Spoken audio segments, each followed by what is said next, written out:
Zambia's macroeconomic objectives for 2014 remain a challenge to achieve, owing to what has been termed as unfolding challenges in the economy.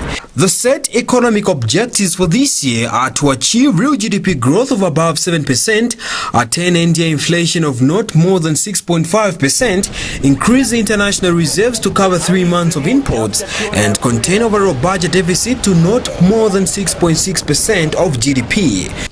But industry experts have warned it is unlikely that the economic targets will be achieved because of the recent hike in the fuel prices, among other economic decisions.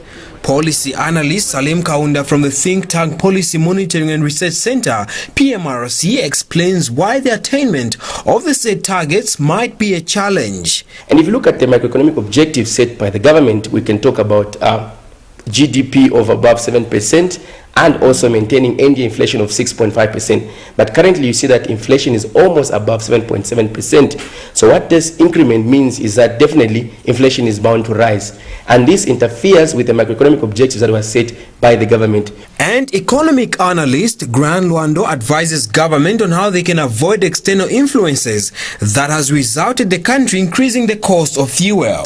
First thing first, what government must do is remove this monopoly where government should leave the buying of the purchasing of fuel to the oil marketing companies, to the public sector, private sector. This is what government should do first. Other stakeholders have warned that fuel is a heavy and very important item on the budget of the businesses, and given the current goings-on, consumers will have to shoulder the additional cost by paying much more for products, and notifications from government leaders seem to be giving a silent response. Alexander Musogotwane, Muvi TV Business News in